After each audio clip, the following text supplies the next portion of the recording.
আসসালামু আলাইকুম। আপনাদের সকলকে আমি আমন্ত্রণ জানাচ্ছি আজকের এই ক্রিমিনাল ল এর উপর আইন বিষয়ক অনুষ্ঠান ক্রিমিনাল জাস্টিস প্রোগ্রাম দেখবার জন্য। আমি আজাম এন্ড কো সলিসিটার্স এর প্রিন্সিপাল সলিসিটর শাফিউল আজম। আর আমার সাথে আছেন, আপনারা দেখেছেন অনেক প্রোগ্রামে বিগত জীবনে, আমার colleague barrister Lynn Tanley. Criminal justice program অনুষ্ঠিত হয় প্রতি রবিবার দুপুর 12:30 থেকে 2টা। রবিবার লাইভ প্রোগ্রাম হয় এবং নেক্সট ডেতে কাল সোমবার সকাল 9:30 থেকে 11টা পর্যন্ত এনটিভিতে এই প্রোগ্রামটা আবার রিপিট দেখানো হবে। সুতরাং প্রতি রবিবার দুপুর 12:30 থেকে 2টা এবং সোমবার সকাল 9:30 থেকে 11টা পর্যন্ত আপনারা ক্রিমিনাল ল এর উপর এই আইন বিষয়ক অনুষ্ঠান ক্রিমিনাল জাস্টিস প্রোগ্রাম দেখতে পারেন। দীর্ঘ 25 বছর ধরে আমি এই ক্রিমিনাল ল এর উপর প্র্যাকটিস করে আসছি এবং আমার স্পেশালিজম, আমার অভিজ্ঞতা এবং দক্ষতা হলো শুধু এই ক্রিমিনাল ল এর উপর। তাই এই প্রোগ্রামে, ক্রিমিনাল জাস্টিস প্রোগ্রামে, আমি এবং আমার কলিগ ব্যারিস্টার অথবা কিংস কাউন্সিল, আগে আমরা কুইন্স কাউন্সিল বলতাম, কিউসি বলতাম, আমরা যখন আসি আমরা শুধু ক্রিমিনাল ল বিষয়ে বিভিন্ন বিষয় নিয়ে আলোচনা করি। কনফিডেন্সিয়ালিটি ব্রিচ হওয়ার রিস্ক থাকে বলে, অর্থাৎ মানুষের মামলার বিষয়াদি টেলিভিশনের মধ্যে বললে আরেকজনের জানা হয়ে যাবে, এই রিস্ক থাকে, যার জন্য আমরা টেলিভিশনের মধ্যে কোনো প্রশ্ন নিই না। একজন স্পেশালিস্ট ক্রিমিনাল ডিফেন্স সলিসিটর হিসাবে আমি অনেক বছর ধরে ম্যাজিস্ট্রেটস কোর্ট এবং ক্রাউন কোর্টে আমি সেই ছোট বড় অনেক ধরনের কেস করে আসছি। আমার সেই অনেক বড় বড় কেসগুলো এদেশের নিউজ মিডিয়াতে, আপনার টেলিভিশনে এবং বিভিন্ন নিউজ পেপারে প্রকাশিত হয়েছে। তাই কমিউনিটির মেম্বারদের কাছ থেকে প্রতিনিয়ত আমার কাছে বিভিন্ন প্রশ্নাদি আসে, আর সে প্রশ্নসমূহের উপর গুরুত্ব দিয়ে আমি আমাদের ক্রিমিনাল জাস্টিস প্রোগ্রামের এই ক্রিমিনাল ল এর উপর আইন বিষয়ক যে অনুষ্ঠান, এটার বিষয়াদি ঠিক করি। আজকের বিষয়ের মধ্যে থাকবে খুবই একটা সিরিয়াস, একটা হোল ইউকে ওয়াইড একটা ফ্রড কেস, একটা ফ্রড এলিগেশন, ফ্রড হয়েছে পুরা দেশব্যাপী, একটা ফ্রডুলেন্ট চক্র তারা এটা করেছে বিভিন্ন গভর্নমেন্ট প্রতিষ্ঠানকে, সরকারি এবং আপনার সেমি স্ট্যাটুটারি এবং হসপিটাল, এনএইচএস বিভিন্ন প্রতিষ্ঠানকে তারা টার্গেট করেছিল এবং মিলিয়নস অফ পাউন্ড তারা ফ্রডুলেন্ট করে আত্মসাৎ করেছিল। এবং কিভাবে করেছে, কি কাণ্ড কার্যগুলো তারা করেছে, কিভাবে তাদেরকে লম্বা দীর্ঘমেয়াদী সাজা দেওয়া হয়েছে, সেটার উপরে আমি এবং আমার কলিগ ব্যারিস্টার লিন টাউনলি আমরা দুজন আজকে কথা বলবো। We are going to talk about the general principles of criminal law in this program. Every case has its own facts, merits, and demerits. If you are facing a criminal investigation or concerned about something that involves the police, always seek advice from a specialist criminal defense solicitor. আমার বক্তব্যগুলো আমি বাংলায় এবং ইংরেজিতে মিশিয়ে বলার চেষ্টা করব যাতে সবাই বুঝতে সুবিধা হয়। সুতরাং পুলিশ যদি আপনাকে অ্যারেস্ট করে, সেই পুলিশ স্টেশনে নিয়ে যায়, ঘর থেকে হতে পারে, রাস্তা থেকে হতে পারে, কাজের জায়গার থেকে হতে পারে, তাহলে সাথে সাথে দেরি না করে আপনি একজন অভিজ্ঞতা সম্পন্ন, একজন দক্ষ ক্রিমিনাল ডিফেন্স সলিসিটরের সাথে মিটিং করবেন এবং মিটিং করার পরে পুরোপুরি প্রস্তুত হয়ে এবং পুরা ডিটেইলসগুলো আপনার সলিসিটরের সাথে ডিসকাস করে আপনার বিভিন্ন প্রশ্নাদি আপনি কিভাবে মোকাবিলা করবেন এগুলো ডিসকাস করে আপনি ইন্টারভিউ দিতে যাবেন। এটা অত্যন্ত গুরুত্বপূর্ণ, কারণ পুলিশের এই ইন্টারভিউটাই আপনার কেস যখন কোর্টে যায়, ক্রাউন কোর্টে যায়, তখন এটা একটা এভিডেন্স, এটা আপনার মূল আপনার কেসের বিষয় হইয়া আপনার দাঁড়ায়। তার মানে হলো আপনি পুলিশের কাছে যে ইন্টারভিউ কি বলেছেন, কি উত্তর দিয়েছেন, এটাই আপনার ভবিষ্যতে যখন কেস যখন কোর্টে যাবে তখন কাজে আসবে।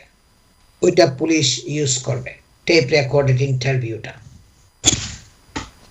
আজকে আমরা বলবো ফ্রডের উপরে, সেই পুরো দেশব্যাপী যে ফ্রড, যে কেলেঙ্কারি যেটা হয়েছে সেটার উপরে। Being arrested and or interviewed for allegations of fraud can be a very stressful experience. কাউকে যদি পুলিশ ফ্রডের জন্য প্রশ্নাদি করে, জবাবদিহির জন্য যখন পুলিশের স্টেশন নিয়ে যায়, অ্যারেস্ট করে, তখন এটা খুবই চাপযুক্ত হয় তাদের জন্য। যখন তাদেরকে এই পুলিশের টেপ রেকর্ডেড ইন্টারভিউতে পুলিশের প্রশ্নের যখন জবাব দিতে হয়, এটা তাদের জন্য খুবই স্ট্রেসফুল, খুবই চাপযুক্ত হয়।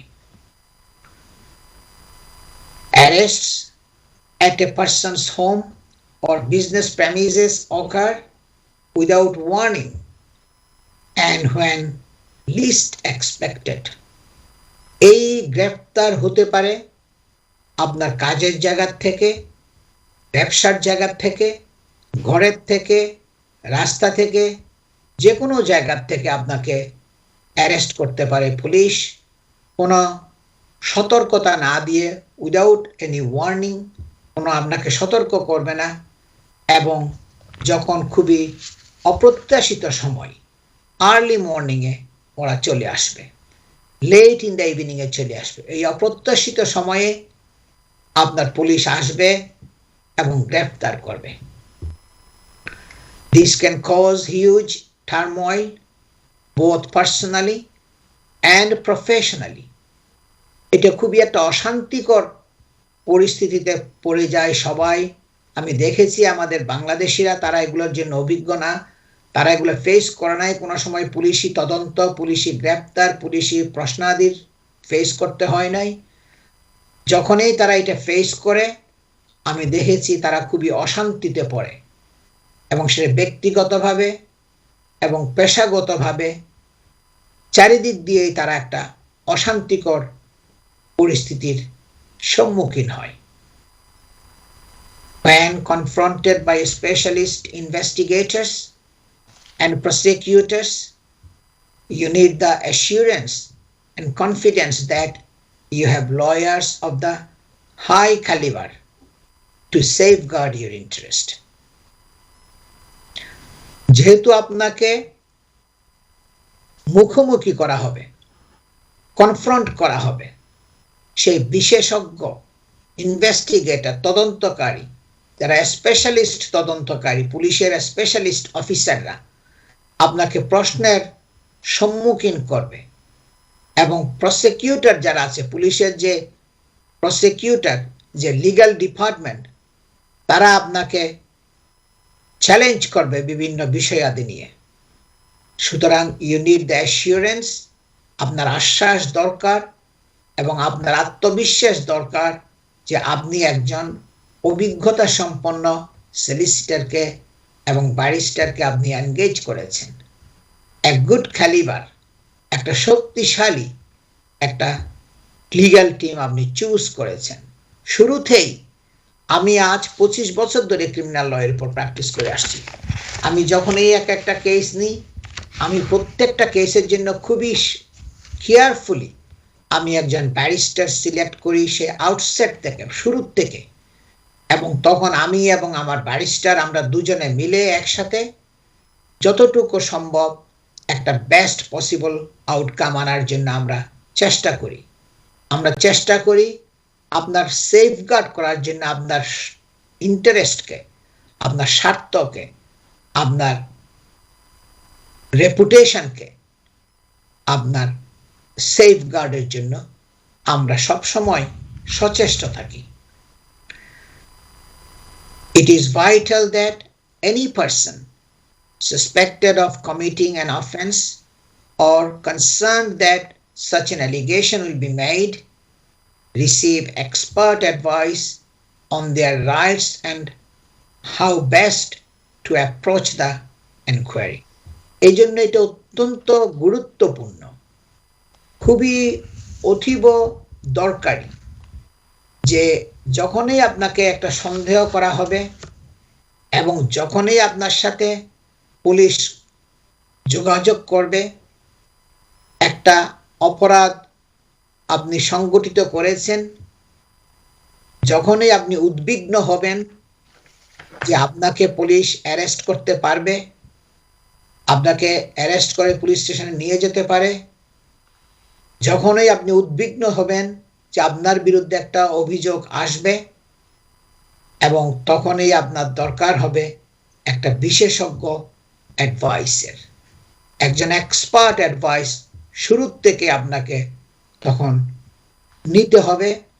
আপনার রাইটসের উপর আপনার অধিকার কি আছে এবং how best to approach the enquiry. পুলিশের যে এই তদন্ত হবে, এই পুলিশি তদন্ত, পুলিশি প্রশ্নাদি কিভাবে আপনি অ্যাপ্রোচ করবেন, কিভাবে এগুলো ট্যাকল করবেন, এগুলো সব বিস্তারিত আপনি একজন অভিজ্ঞ দক্ষ সলিসিটরের সাথে যোগাযোগ করে মিটিং করে তারপর আপনি এই ইন্টারভিউ দিতে যাবেন। আমি সব সময়ই বলি এই যে fraud case, rape case, murder case, এগুলো হলো খুবই হাই গ্রেডেড কেস। এগুলোর জন্য আমি খুবই এক্সট্রা কেয়ারফুল থাকি। আমি চেষ্টা করি যতটুকু সম্ভব আমার ক্লায়েন্টদেরকে সার্ভিস দেওয়ার জন্য। আমি সবসময় আমার ব্যারিস্টারদেরকে বলি যে যখনই কোর্টে থাকবেন, ক্লায়েন্টের সাথে একটা মিটিং করার চেষ্টা করবেন, ক্লায়েন্টের বক্তব্যটুকু শোনার চেষ্টা করবেন, এবং তার যদি কোনো প্রশ্নাদি থাকে, সে যদি বলে যে অভিযোগ যে করেছে, কমপ্লেন যে করেছে, তাকে নির্দিষ্ট কয়েকটা প্রশ্ন করা হোক, সেই প্রশ্নগুলো শুনবেন। আমি ব্যারিস্টারকে সবসময় বলি, আমি কন্টিনিউয়াসলি আমার ব্যারিস্টারকে ফোন করি, যোগাযোগ করি, এবং ক্লায়েন্টকেও আমি অ্যাডভাইস করি যখন যেটা মাথায় আসে সেটা আপনি কমিউনিকেট করবেন, কারণ এটা আপনার কেস। আপনি যদি না বলেন আমরা এগুলা বুঝবো কেমনে? সুতরাং আপনাকে এগুলো বলতে হবে, তখন আমরা এগুলা স্টেপ যেগুলো নিতে হয় সেই কারেক্ট স্টেপ এবং কারেক্ট প্রসিজার আমরা ফলো করব। I will go back to my colleague Barrister Lynn Townley.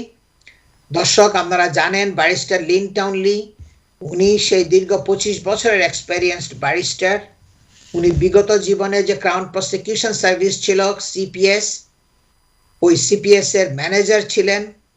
উনি লন্ডন ইউনিভার্সিটিতে যারা ব্যারিস্টারি পড়াশোনা করে তাদেরকে পড়ান। উনি বিপিটিসি টিচার, যারা ব্যারিস্টার স্টুডেন্টদেরকে উনি ইউনিভার্সিটিতে পড়ান। তাছাড়া উনি হোল ইউকে উইমেন ব্যারিস্টার অ্যাসোসিয়েশনের প্রেসিডেন্ট, এবং সর্বোপরি ওনার আরেকটা পরিচয় হলো উনি কোর্টের জাজ। I am going to back to my colleague Barrister Lynn Townley. Lynn, you know this 12 million UK-wide fraud, that scam? Yes, we're going to talk about outline fact of this case. Yes, it involved basically a fraud on public funds. So it was NHS hospitals that it involved, but it was a fraud where public money was taken in an agreement, a conspiracy by various fraudsters, round about 12 million pounds in total. And in the end, there were probably a lot more individuals involved in the conspiracy, which is a criminal agreement, essentially, to do something. But 10 people in the end were sentenced to sentences of imprisonment of up to 10 years imprisonment in Leicester Crown Court. And this case happened in 2017. And we're talking about it today because it's a good example of a wide-scale fraud on a national level on public funds, and it shows what the punishment was. So there were a number of different cases, but they all involved forged letters, emails, or faxes sent out to 22 organisations involved with government work. So it was local government departments, local councils, and NHS hospitals. And what it had to do with a firm that was set up, a fraudulent vehicle, but it was purporting to be a legitimate firm that was carrying out contract works for all those publicly funded organizations. Yeah. দর্শক আপনারা শুনছেন এই Leicester crown কোর্টের মধ্যে 2017 সালে এদেরকে সাজা দিয়েছিল 10 বছরের করে এরকম অনেক দীর্ঘমেয়াদী সাজা তাদেরকে দেওয়া হয়েছিল এবং তাদের মানে এই টার্গেট ছিল তারা গভর্নমেন্ট অর্গানাইজেশনগুলো সরকারি প্রতিষ্ঠানগুলো এনএইচএস হসপিটাল এবং বিভিন্ন আপনার প্রতিষ্ঠান তারা এইভাবে টার্গেট করেছিল 22টা প্রতিষ্ঠানকে তারা টার্গেট করেছিল এবং তারা ফেক লেটার হেড আপনার চিঠিপত্র ইমেইল ডকুমেন্টস এগুলা বিভিন্ন মানে চিঠি তারা নকল করেছিল জালিয়াত করেছিল এবং দেখা গেছিল এই প্রতিষ্ঠানগুলোকে আমরা হইলাম কারেক্ট সাপ্লায়ার কন্ট্রাক্টর আমরা তোমাদের কাছ থেকে পয়সা ডিমান্ড করতেছি এবং তারা এই পয়সাগুলো বিভিন্ন প্রতিষ্ঠান থেকে সে millions of pound 12 million pound আপনার তারা আত্মসাৎ করেছিল কিন্তু অনেকগুলো পয়সা পুলিশ এগুলো উদ্ধার করেছিল এটা একটা খুবই বড় ধরনের ফ্রড খুবই বড় ধরনের কেলেঙ্কারি the Guernsey government lost 2.6 million. What happened to them? How have they suffered? Well, they were the largest, shall we say, the largest loss in relation to this, the 2.6 million. But then there was another 1.28 million lost by Lincoln St George's Hospital, where there'd been a claim in respect of building a new mental health unit. So it was very, very high level contracts, and in that case it was only diverted when basically what happened was a member of staff failed to check that there were new bank details, because what the fraudsters had done was purported to be a legitimate company that the trust had worked with before, and they changed the bank details to a fraudulent company, and then when the money was transferred, it was transferred into a bogus company and then stolen, as it were, by the fraudsters. So it was only when the actual firm, now the legitimate firm itself, actually noticed, was shown a letter. They said they hadn't received the money, and then they said that's not our letter because the logo is slightly out of place, and it was also a fake reference number and signatures, and they raised the alarm. So it's kind of like what's happening with a lot of banks.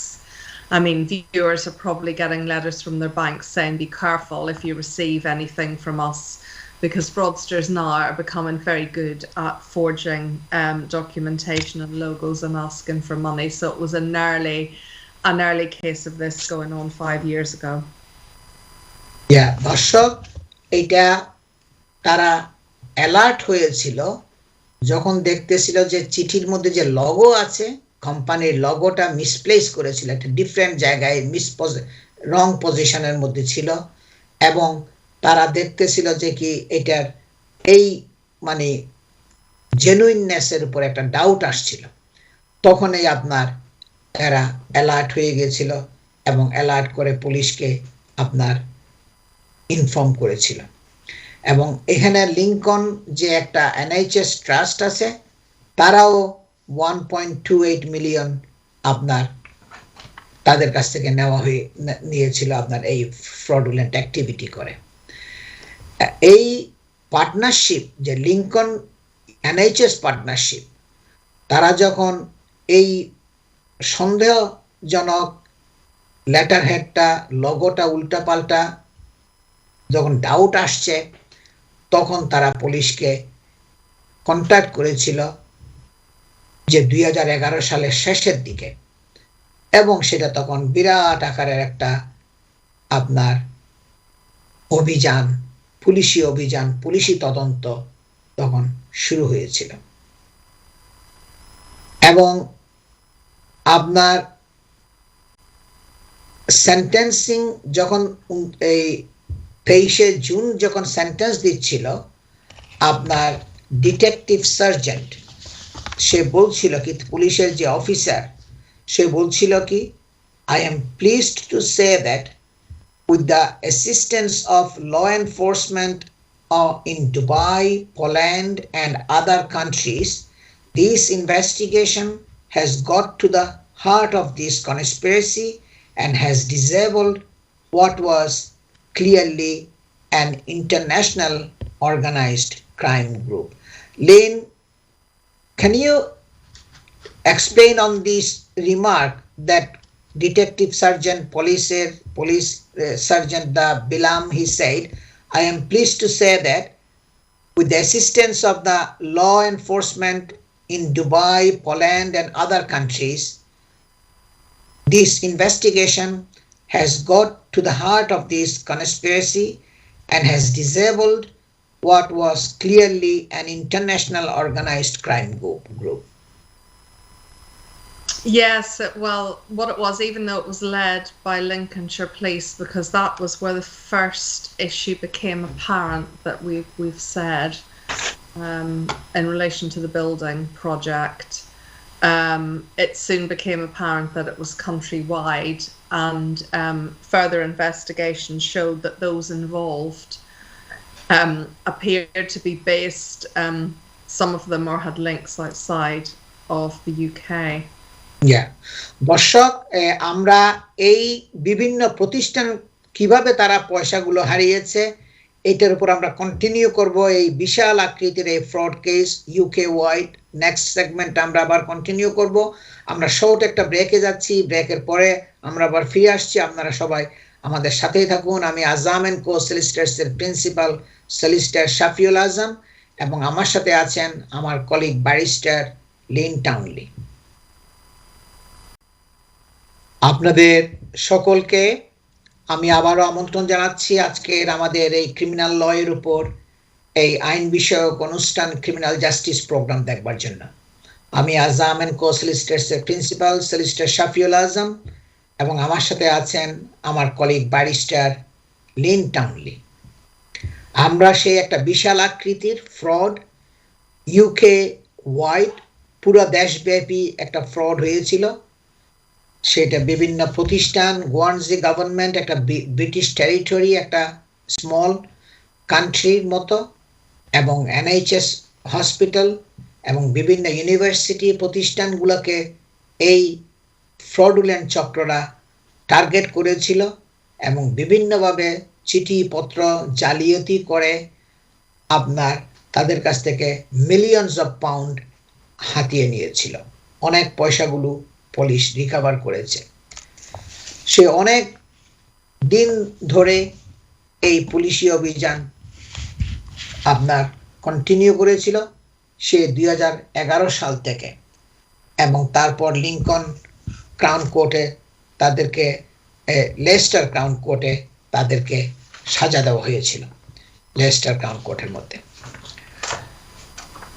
accusations of fraud, এই যখনই কারো বিরুদ্ধে একটা ফ্রডের অভিযোগ আসবে, have to be tackled immediately. Immediate steps needs to be taken. আপনার খুবই তাৎক্ষণিকভাবে আপনাকে স্টেপ নিতে হবে।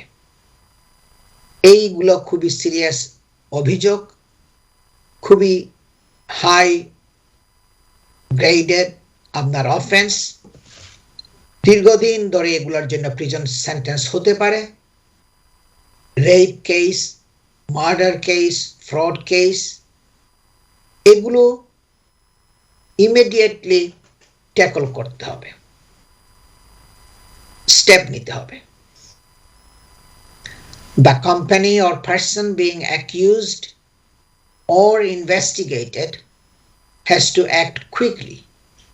সেটা কোম্পানি হোক অথবা একজন ব্যক্তি হোক, যার বিরুদ্ধেই এই অভিযোগটা আসছে, তদন্তটা হচ্ছে, ইনভেস্টিগেশন হচ্ছে, তাদেরকে খুবই কুইকলি, তাড়াতাড়ি একজন অভিজ্ঞ সলিসিটরের অ্যাডভাইস নিতে হবে। And appoint the right legal representative to ensure the chance of success. তাদেরকে যদি কেস যদি ভালো মতো ফেস করতে হয়, প্রিপারেশন করতে হয়, তাদেরকে ভালো একজন অভিজ্ঞ সলিসিটর শুরু থেকেই এনগেজ করতে হবে। কেয়ারফুলি আপনার স্টেপ নিতে হবে যখন সলিসিটর এনগেজ করবে। আমি সে অনেক বড় ধরনের ফ্রড কেসগুলো আমি করেছি, সেই মিলিয়নস অফ পাউন্ডের আপনার, যেখানে আপনার পরে ফ্রডের আপনার ট্রায়ালের পরে কনফিসকেশন প্রসিডিংস হয়েছে।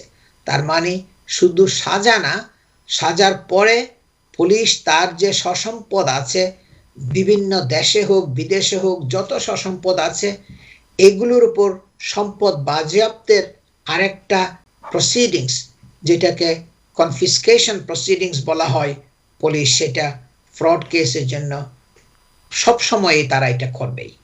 কারণ হলো কি, ফ্রডুলেন্ট অ্যাক্টিভিটি করে, ক্রিমিনাল অ্যাক্টিভিটি করে যেই সম্পদ তারা জোগাড় করেছে, যেই সম্পদ তারা অর্জন করেছে, সেগুলো সে রাখতে পারবে না।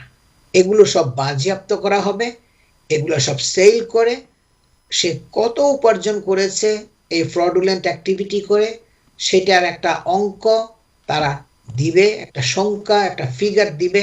তখন এটা অনেক সময় আমাদেরকে চ্যালেঞ্জ করতে হয় যে তোমরা যে ক্যালকুলেশন করেছো এগুলো সঠিক না, অনেক জায়গায় তোমরা গরমিল করেছো, তার লিভিং কস্ট যেগুলো সেগুলো তোমাদেরকে অ্যালাউ করতে হবে। অনেক কমপ্লিকেটেড প্রসিজার এই কনফিসকেশন প্রসিডিংসগুলো হয়। সেটা তখন এই ট্রায়ালের পরে, সেন্টেন্স দেওয়ার পরে, সেটা একটা আলাদা আরেকটা কনফিসকেশন প্রসিডিংস শুরু হয়। I am going back to my colleague Barrister Lynn Townley. Lynn, the judge in this huge fraud case, he said the sophisticated. What did he mean by this? Yes, well, it wasn't something that could be done easily. There was knowledge of how the contractual tendering and how the actual claiming for money and how public sector contracts worked, and also these are all they're available if you know where to look at them, because there has to be transparency. But the downside of the transparency is that the fraudsters very sophisticatedly were able to take advantage. Not everyone would know where to look for these, but if you know where to look, the information is available, because it has to be made available to the public. And the downside of that is it enabled the fraudsters to get all the details that they needed to commit the frauds in question. And it also means that more systems and processes have to be put in place by trusts and public bodies that that have to release these details under transparency rules. They have to put more processes in place to stop fraudsters taking advantage.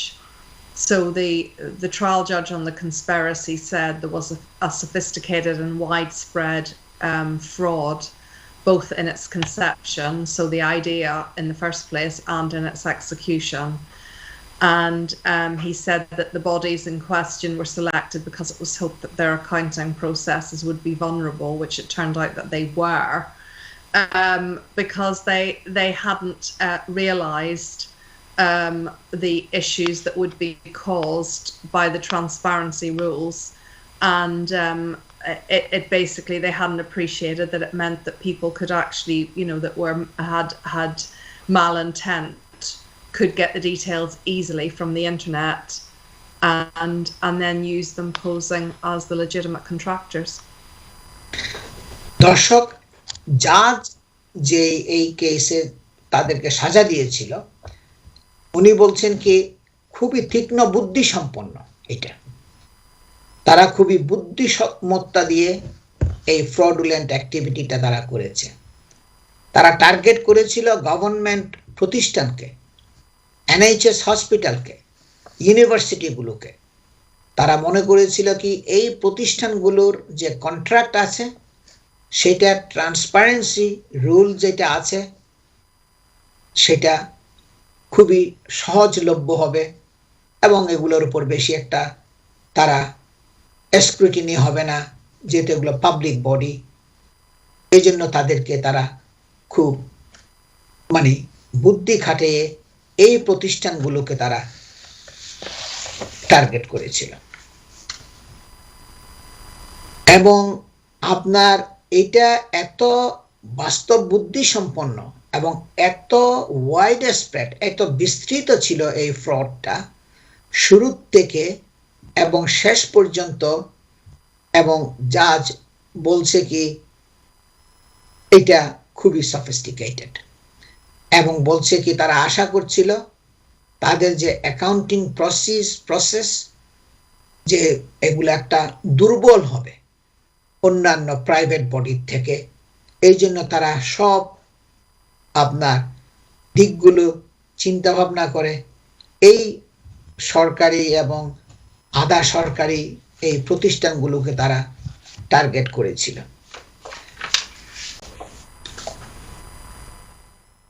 Now, Lynn, there is one sentence I will read. If you can explain more on this one. The loss falls necessarily on those who are not able to pay it. Ultimately, the members of the public whose taxes fund these bodies, he said. What is your opinion? Well, basically all the bodies are funded as taxpayers' money. So, at the end of the day, the loss is to the taxpayer and everyone who pays their taxes, and the loss is also to the service users. So it's a double loss. And the service users, are ill people or people on low incomes that need council assistance, or people that need to use the NHS hospitals and also the public bodies. So it's a double loss. It's a loss to the taxpayers who fund the public services in the first place, and then when the public services can't provide what they were hoping to because the funds have been diverted to fraudsters, well then the end users, so hospital patients, people with mental health difficulties, people who need to use council services, they are the losers. So it's actually extremely serious. And this kind of thing needs to be reflected in the sentencing process, because it isn't just a thing of losing money, it's depriving quite vulnerable people of public services as well. দর্শক, এই প্রতিষ্ঠানগুলো hospital বলেন, NHS body যেগুলো আছে এবং government of গুয়ার্নসি, university, এই প্রতিষ্ঠানগুলো তো ট্যাক্স পেয়ারের পয়সা দিয়েই তো চলে। তাদের তো নিজস্ব কোনো পয়সা তো নাই। মানুষ যে ট্যাক্স পে করে ওই পয়সা দিয়েই এই প্রতিষ্ঠানগুলো চলে। এবং জাজ বলছে কি সেটা ওই প্রতিষ্ঠানগুলো এই ট্যাক্সপেয়ারই আলটিমেটলি পে করতে হচ্ছে তাদের এই পয়সা। একদিক দিয়ে তাদের পয়সা লস, এই যে ট্যাক্সপেয়ারের পয়সা, আরেক দিক দিয়ে এই যে সার্ভিস যেটা দিবে, হসপিটালে যে সার্ভিস দিবে, সেই সার্ভিসটাও তখন ঘাটতি হবে, কমে যাবে, কারণ পয়সাটা চুরি করে নিয়ে গেছে, তাদের তখন source of supporting the staff service ওইটা কমে গেল। সুতরাং খুবই সিরিয়াস এই ধরনের কেসগুলো, যার জন্য অনেক লম্বা ধরনের সাজা দিয়েছিল। I would ask you, Lynn, the sentences given to these people. Yes. Well, the person who the judge said was the main, called the prime mover, but the person who was mainly responsible, was basically a Nigerian national. He's still at large, failed to answer police bail. So unfortunately hasn't been sentenced or tried as yet.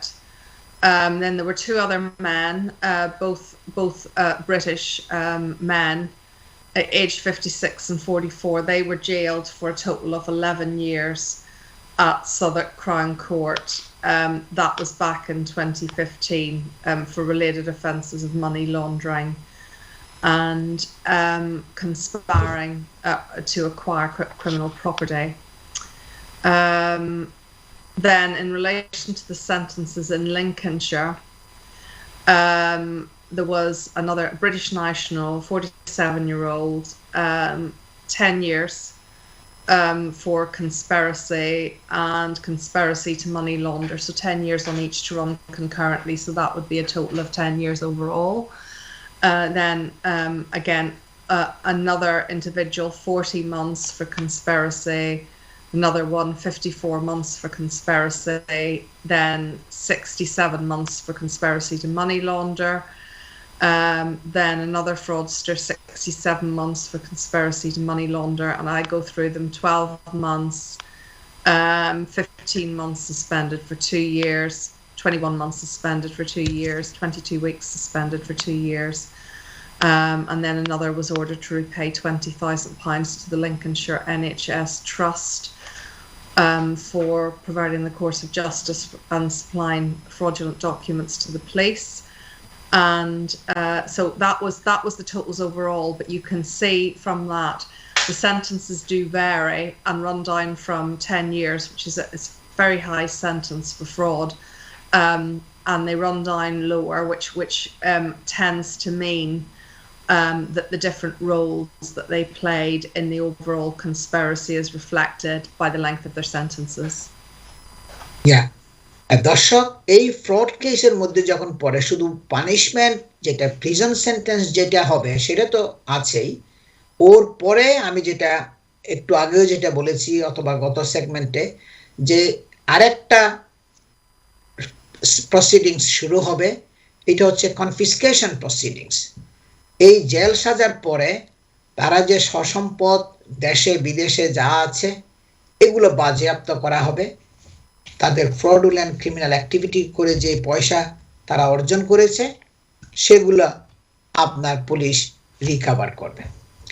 এই ব্যক্তিদেরকে যাদেরকে সাজা দিয়েছিল লিঙ্কনশায়ার আপনার crown কোর্টে, তাদেরকে অনেক পয়সাগুলো পুলিশ কিন্তু রিকভার করেছিল এবং অনেক পয়সা তারা রিকভার করতে পারে নাই।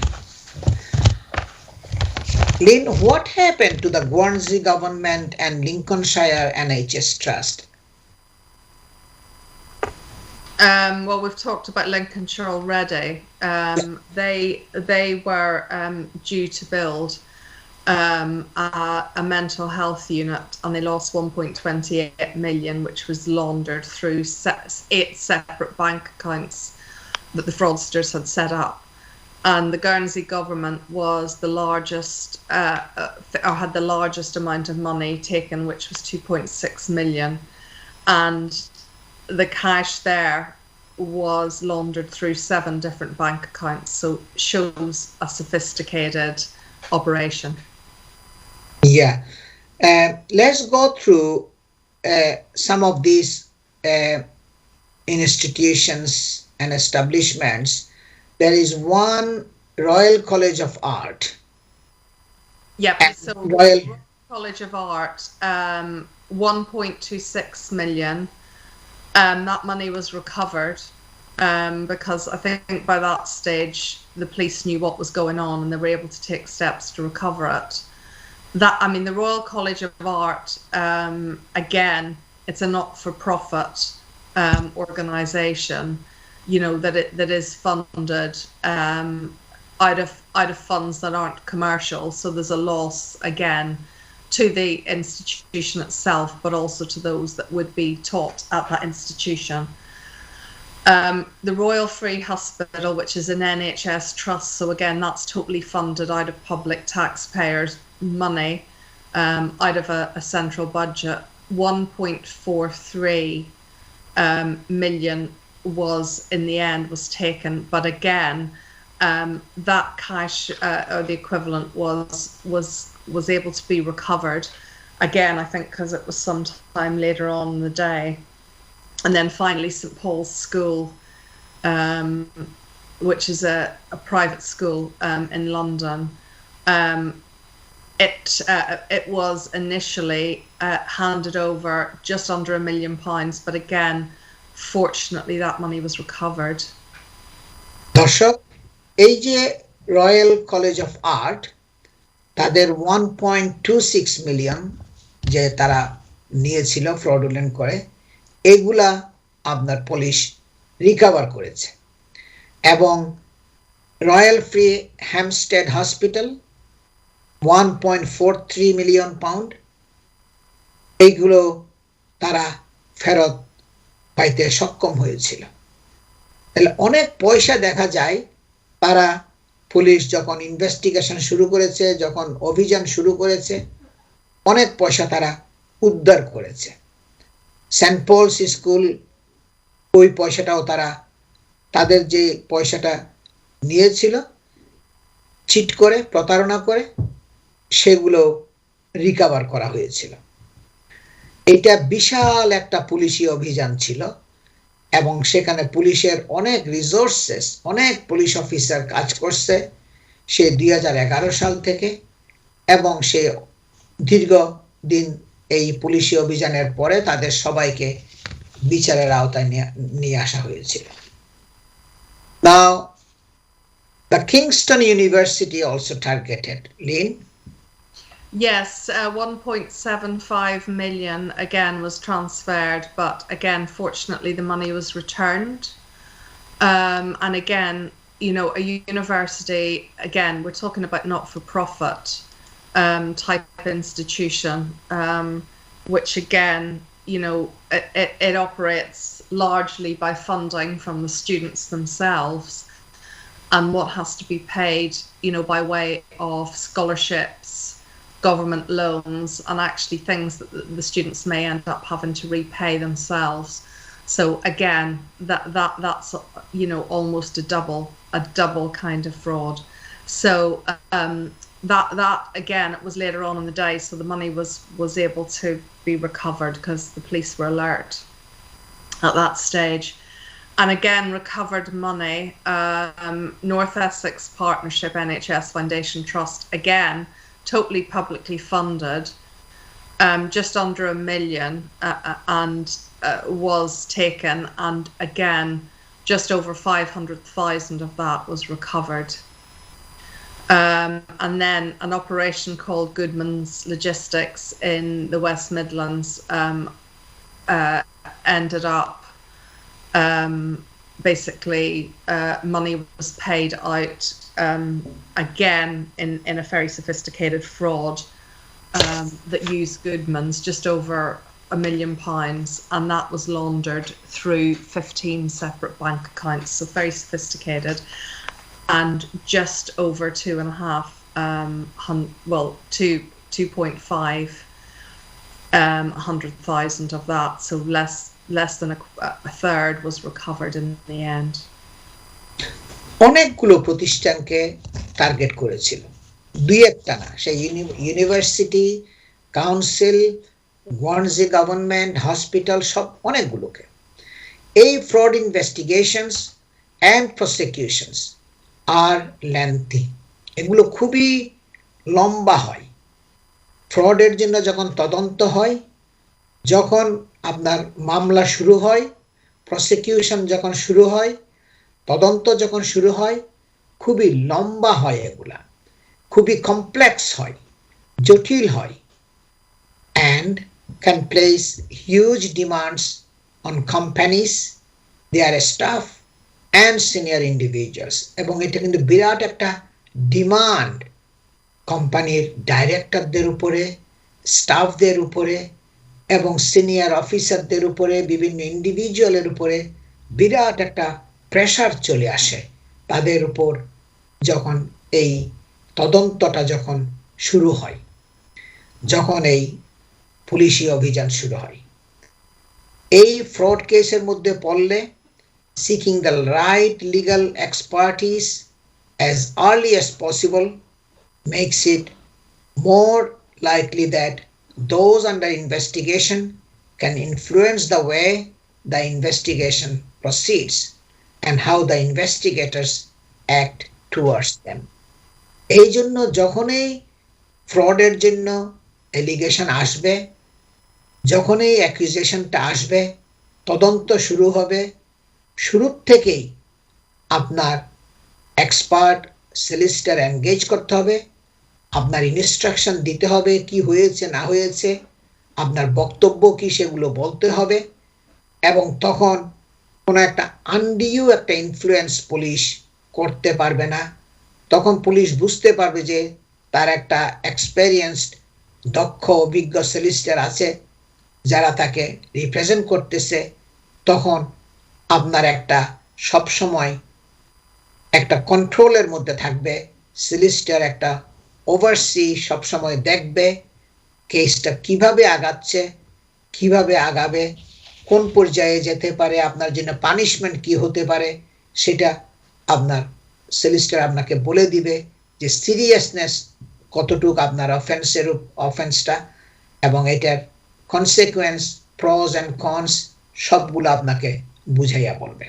সুতরাং খুবই important fraud case, money laundering, এগুলোর জন্য আপনাকে এক্সপার্ট, অভিজ্ঞ সলিসিটর আপনাকে এনগেজ করতে হবে। আমি সবসময়, আমি অনেকগুলো এই ধরনের কেস করেছি, আমি সাথে সাথে একজন এক্সপার্ট দক্ষ ব্যারিস্টারকেও এনগেজ করি, এবং আমি এবং আমার ব্যারিস্টার যারা এই খাতের মধ্যে এক্সপার্ট, আমরা দুজনে মিলে তখন আমরা কাজ করি কেসের উপরে। Now there are some other establishments, Lynn, like the Dundee Council, Falkirk Council. Would you tell on those establishments what happened to them? Yes, well, in relation to Dundee, it was just under £400,000 in money was asked for by the fraudsters, but the fraud was identified soon afterwards and the cash was recovered. And then Falkirk Council was targeted. Luckily, by this stage, having the knowledge of what was going on, they ignored the request. But unfortunately, a similar request to Middlesbrough Council for just under £236,500 was paid out, with just under 200,000 of that being recovered. দর্শক, এই ফলকার্ক council আপনার তারা যখন target করেছিল, তারা যখন পয়সা demand করছিল, তারা এটা ইগনোর করছে। সুতরাং তাদের প্রত্যেকে বেশি একটা কিছু আপনার ফায়দা করতে পারে নাই, লাভ করতে পারে নাই। আপনার মিডলসবরা কাউন্সিল 236,477, এবং ওইখান থেকে রিকভার করেছিল পুলিশ 197,718। মানে পুলিশ কিন্তু এই বিশাল অভিযান করে অনেকগুলো পয়সা পুলিশ কিন্তু রিকভার করেছে। And then there are more of the university and NHS Foundation, Lynn, like the Derby University, Norfolk and Suffolk NHS Foundation? Yes, Derby paid out just over 314,400 odd pounds, and 174, just under 174, was later recovered by the bank. They were able to get it back again because they knew. Norfolk and Suffolk NHS Foundation Trust got a request, but again they knew to be on the lookout and they ignored it. And then Galliford Try, which is a large construction company, they were defrauded over £180,000, and they only recovered £12,500 from that. দর্শক, অনেকগুলো প্রতিষ্ঠানকে তারা target করেছিল। সেই আপনার 22টা প্রতিষ্ঠানকে, সেই বিভিন্ন সিটি কাউন্সিল, আপনার গভর্নমেন্ট অর্গানাইজেশন এবং আপনার ইউনিভার্সিটি সহ 22টা প্রতিষ্ঠানকে তারা টার্গেট করেছিল এবং তাদেরকে সবাইকে বিচারের আওতায় আনা হয়েছিল সেই লেস্টার ক্রাউন কোর্টের মধ্যে 2017 সালে, এবং সে দীর্ঘমেয়াদী অনেককে লম্বা সাজা দিয়েছিল। সবচাইতে আপনার কমপ্লেক্স যেটা এই ফ্রড কেসের মধ্যে, সেটা হলো কি কনফিসকেশন প্রসিডিংস। সহসা ওই ট্রায়ালের পরে, সাজা দেওয়ার পরে ওইটা শুরু হয়। সেখানে পুলিশ হিসাব নিকাশ করে তার এগেইনস্টে একটা বিরাট একটা অঙ্ক বের করে দিবে। আমি দেখেছি কয়েক মিলিয়ন পাউন্ডের ফ্রড হয়েছে, এবং অনেক সময় দেখা যায় পুলিশের এই ক্যালকুলেশনটা কিন্তু সঠিক না, যার জন্য এগুলোকে চ্যালেঞ্জ করতে হয়। এগুলোকে চ্যালেঞ্জ করতে হলে আপনাকে অভিজ্ঞ দক্ষ সলিসিটর, এবং যখনই আমরা এই কেসগুলো পাই, একজন ব্যারিস্টারকে, আমি এক্সপার্ট ব্যারিস্টারকে এনগেজ করি, যেন পুলিশের কোনো অ্যাজাম্পশন, অনুমানের উপরে যেন ক্লায়েন্ট সাফার করতে না পারে। তাদের ক্যালকুলেশনের মধ্যে কোনো যদি ভুলভ্রান্তি হয়, এরা যদি রং ক্যালকুলেশন করে, সেগুলো তখন আমরা এক্সপার্ট ওপিনিয়ন নিই, আমরা আরেকটা কাউন্টার ফিগার আমরা এটা উপস্থাপন করার জন্য চেষ্টা করি। তখন এগুলো তখন পুলিশে দেখে, এবং অনেক সময় অনেক ফিগারগুলো তারা অ্যাকসেপ্ট করে। সবচাইতে বড় কথা হলো কি, যখনই এগুলো হয়, আপনার বিভিন্ন অ্যাকাউন্টগুলো ফ্রোজেন করা হবে, চারিদিক দিয়ে মরাটোরিয়াম সৃষ্টি করা হবে। আপনি সম্পদ যা আছে দেশে বিদেশে এগুলো নাড়াচাড়া করতে পারবেন না, সেল করতে পারবেন না, ট্রান্সফার করতে পারবেন না, কারণ তাদের কাজ হলো কি এগুলোর পরে একটা ইনজাংশন, নিষেধাজ্ঞা আরোপ করা প্রত্যেকটা সম্পদের উপরে। সুতরাং তারা যেন আপনার এগুলো সেল করে, তারা যে ক্যালকুলেশন করে যে পয়সাটা, ফ্রডের অঙ্কটা ক্যালকুলেশন করেছে, সেটা যেন তারা রিকভার করতে পারে। দর্শক, আমরা শর্ট একটা ব্রেকে যাচ্ছি, সবাই আমাদের সাথেই থাকুন। আমি আজাম এন্ড কো সলিসিটার্স এর প্রিন্সিপাল সলিসিটর শাফিউল আজম, এবং আমার সাথে আছেন আমার কলিগ ব্যারিস্টার লিন টাউনলি। আপনাদের সকলকে আমি আবার আমন্ত্রণ জানাচ্ছি আজকের ক্রিমিনাল লয়ের উপর এই অনুষ্ঠান, আইন বিষয়ক অনুষ্ঠান, ক্রিমিনাল জাস্টিস প্রোগ্রাম দেখবার জন্য। আমি আজাম এন্ড কো সলিসিটার্স এর প্রিন্সিপাল সলিসিটর শাফিউল আজম। আমার সাথে আছেন সে দীর্ঘ 25 বছরের অভিজ্ঞতা সম্পন্ন ব্যারিস্টার, আমার কলিগ ব্যারিস্টার লিন টাউনলি। সেই প্রচুর অভিজ্ঞতা সম্পন্ন ব্যারিস্টার লিন টাউনলি, উনি আপনার ক্রাউন প্রসিকিউশন সার্ভিসের ম্যানেজার ছিলেন, সিপিএস এর। উনি বিগত জীবনে অনেক বছর ধরে এই সিপিএস এর ম্যানেজার ছিলেন। উনি যারা লন্ডন ইউনিভার্সিটিতে যারা ব্যারিস্টারি পড়াশোনা করে, বিপিটিসি কোর্স বলা হয়, যারা ব্যারিস্টারি স্টুডেন্টদেরকে উনি পড়ান। উনি হোল ইউকে এর উইমেন ব্যারিস্টার অ্যাসোসিয়েশনের প্রেসিডেন্ট, প্লাস উনি এই দেশের কোর্টের জাজ। ওনার সেই বিশাল অভিজ্ঞতা এবং সেই বিশাল আপনার এই এক্সপেরিয়েন্স। আমরা যে কেসের উপর বলছি সেটা হইল সবকিছু মিলাইয়ে একটা ফ্রড, বড় ধরনের একটা ফ্রড। 12 মিলিয়ন পাউন্ডের একটা ফ্রড হয়েছিল এবং সেই ফ্রডস্টাররা বিভিন্ন সরকারি প্রতিষ্ঠান, যে গুয়ার্নসি গভর্নমেন্ট, যে British territory, hospital, city council, university, এই প্রতিষ্ঠানগুলোকে টার্গেট করেছিল। মনে করছিল কি তাদের অ্যাকাউন্টিং সিস্টেমটা দুর্বল হবে এবং বিভিন্ন ধরনের ফ্রড ফরজারি করে, চিঠিপত্র ফরজারি করে তাদেরকে টার্গেট করা হয়েছিল। এই ফ্রডগুলো খুবই serious.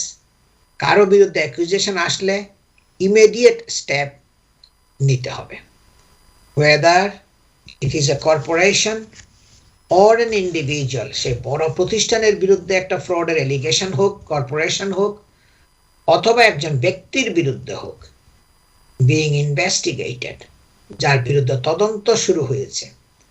Doing nothing makes it easier for the authorities to do what they want।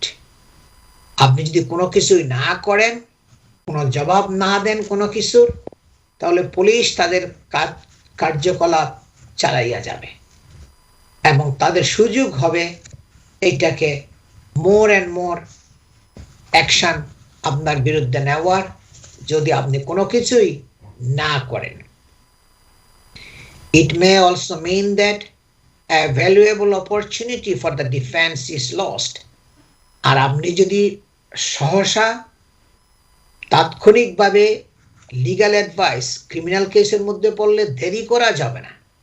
অনেকে আমি শুনেছি যে আমি ওয়েট করি, আমরা এখনো তো পুলিশ আমাকে কল করে নাই, ইন্টারভিউতে এখনো ডাকে নাই। আমার যেটা কথা বক্তব্য সেটা হলো কি, আমি সবসময় বলি আপনি ওয়েট করবেন না। যখনই আপনি মনে করেন আপনি পুলিশের একটা ট্রাবলের সাথে আছেন, একটা ঝামেলার মধ্যে আছেন, তখনই আপনি অ্যাডভাইস সিক করবেন। এনি টাইম আপনাকে রাস্তা থেকে, ঘর থেকে, অফিস থেকে অ্যারেস্ট করে পুলিশ স্টেশনে নিয়ে যেতে পারে এবং সেই টেপ রেকর্ডের প্রশ্নাদির সম্মুখীন আপনাকে হতে হবে। সো আপনার এটাও হতে পারে, it may also mean that a valuable opportunity for the defense is lost। হয়তো আপনার একটা ভালো ডিফেন্স আছে, আপনি যেহেতু ঠিক মতো লিগ্যাল অ্যাডভাইস সিক করেন নাই, টাইমলি ম্যানারে সঠিক সময়ে শুরুর থেকে দেরি করেছেন, যার জন্য আপনার একটা ডিফেন্স যেটা ছিল সেটা আপনি হারিয়েছেন। এটা বিরাট লস। এই জন্য লিগ্যাল অ্যাডভাইস সিক করতে দেরি করাটা কোনো সময়ই সমীচীন না, পার্টিকুলারলি ক্রিমিনাল কেসের মধ্যে পড়লে, যেই কেসের পরিণতি হতে পারে আপনার দীর্ঘমেয়াদী প্রিজন সেন্টেন্স, জেলখানায় থাকতে হবে। সে অসহনীয়। আমি আমাদের বাংলাদেশিদের, আমি অনেক সময় নিজেও অনেক সময় আমি খুব ফিল করি, এত বেশি ফিল করি, কারণ এই যে লম্বা লম্বা সাজাগুলো দেয় কোর্ট থেকে, আমাদের লোকজন এগুলো বিয়ার করতে পারে না, সহ্য করতে পারে না, তারা এগুলা কোপ করতে পারে না। অনেক সময় আমার কাছে যে ফোনগুলো করে, আমিও তখন তাদের প্রতি খুবই সহানুভূতিশীল হই, যে আমি যা চেষ্টা করার আমি করেছি, কোনো কিছু বাদ দেওয়া হয় নাই। আমি একটা খুবই দক্ষ অভিজ্ঞ ব্যারিস্টার এনগেজ করেছি এবং যা যা করার দরকার আপনার কেসের জন্য সম্পূর্ণভাবে সবকিছু করেছি। কিন্তু এটা অনেকে আসে কি যে আমার ক্ষেত্রে এই সাজা দিয়েছে, আমি ডিফারেন্ট একটা সলিসিটারের কাছে ছিলাম, ইংলিশ সলিসিটার ছিল, আমি কথা বলতে পারি নাই, বুঝাইতে পারি নাই আমার কেসগুলো। এই সমস্ত case, fraud case, rape case, murder case বলেন, কিডন্যাপিং কেস বলেন, এইখানে আপনি ইংরেজি বুঝেন না, এইটা আপনার জন্য কোনো বেনিফিট আনবে না। আপনাকে শুরুর থেকেই চেষ্টা করতে হবে আপনি যাদের সাথে কমিউনিকেট করতে পারবেন, কথা বলতে পারবেন, লিয়াইজন করতে পারবেন, আপনার ইনস্ট্রাকশন দিতে পারবেন আপনার ভাষায়, আপনার যে বাংলা ভাষা যেটা বলেন, এই ধরনের লয়ার আপনাকে খুঁজে। বেশি সলিসিটার তো ক্রিমিনাল ল প্র্যাকটিস করে না, খুবই খুবই কম সংখ্যক আমাদের বাংলাদেশি কমিউনিটির মধ্যে। আমি ছিলাম সে অনেক বছর ধরে, দীর্ঘ 25 বছর ধরে, এখন হয়তো আরো দুই একজন নতুন আসছে, কিন্তু আপনাকে খুঁজে বের করতে হবে। পার্টিকুলারলি বাইরে যখন যান, মনে করেন ম্যানচেস্টার, বার্মিংহাম, ওখানে আমাদের বাংলাদেশি লয়ার কেউ নাই, কিন্তু তারপরেও আপনাকে খুঁজে বের করতে হবে। যদি থাকে তাদের সাথে কমিউনিকেট করতে পারেন, কারণ আপনার হয়তো কথা বলতে সুবিধা হবে, ইনস্ট্রাকশন দিতে সুবিধা হবে। যদি নাও পান তাহলে সবসময় মনে রাখবেন একজন ইন্টারপ্রেটার সবসময় বলবেন কি যেন আপনার জন্য জোগাড় করে সলিসিটার। তাইলে আপনি ওই ইন্টারপ্রেটারের মাধ্যমে আপনি আপনার ইনস্ট্রাকশনগুলো কমিউনিকেট করতে পারবেন আপনার সলিসিটারের সাথে। I go back to my colleague, Barrister Lynn Townley. Lynn, there are some other organizations who've been targeted, like if you can go through some of them also, please. Yes, a housing association in Greenfield ignored the details and luckily didn't pay anything. Craigmannanshire Council, which is in Scotland, ignored a letter that it received from the group of fraudsters, as did Darwin Valley Holdings PLC, again something that works with the government and taxpayers' money involved directly or indirectly in regard to this, or indeed money from individual members of the public themselves. So again, the letters were ignored, and again, this had to do with growing knowledge of what the fraudsters were doing and how they did it. And then Northumberland Town and Weir NHS Foundation Trust again also ignored the email, and Plymouth University as well. But by the stage that these organisations were targeted, it had become well known that there were emails, and they're known as phishing emails that are sent purporting to be from legitimate organisations, and people have got more alert to them. But the first people who were or in organisations that were targeted, it was just so sophisticated and such a high level of fraud that it was very, very difficult to spot without the knowledge that it was actually fake communications. দর্শক, সেই প্রচুর প্রতিষ্ঠান, 22টা প্রতিষ্ঠান, এই greenfield housing association, তাদেরকে যখন এগুলো fake যখন অ্যাকাউন্ট যখন তারা দেখছে, তারা কোনো কিছু করে নাই, তারা এটা ইগনোর করছে। ক্লার্কম্যানশায়ার কাউন্সিল, এটা স্কটল্যান্ডের একটা সিটি কাউন্সিল, তাদেরকে যখন টার্গেট করা হয়েছিল তারা ইগনোর করছে। তারপর আপনার ডারওয়েন্ট ভ্যালি হোল্ডিংস পিএলসি, যে পাবলিক লিমিটেড কোম্পানি, তারাও বোগাস লেটার যখন পাইছে এবং তারা এটাকে ইগনোর করেছে। তাহলে অনেকে ইগনোর করেছে, অনেকে এগুলো অ্যাকশন নিয়েছে, যার ফলে অনেকের অনেক পয়সা তারা ফ্রডস্টাররা নিয়ে গেছে। কিছু কিছু পয়সা তারা ফেরত পাইতে সক্ষম হয়েছিল, কারণ পুলিশি অভিযান যখন শুরু হয়েছিল তখন পুলিশ এই পয়সাগুলো উদ্ধারের জন্য চেষ্টা করেছিল, কতটুকু পয়সা রিকভার করা যায়। এই 12 মিলিয়ন পাউন্ডের ফ্রডের জন্য প্রথমেই এই কেসটা শুরু হয়েছিল আপনার ম্যাজিস্ট্রেটস কোর্টে। সেই আপনার 15 জন ব্যক্তিকে আপনার বিচারের আওতায় নিয়ে আসা হয়েছিল এবং কেসটা শুরু হয়েছিল লিঙ্কন ম্যাজিস্ট্রেটস কোর্ট থেকে। সেই বিশাল একটা operation. Now, would you this operation, the huge operation, this one, Lynn, They named it Operation Tarlac.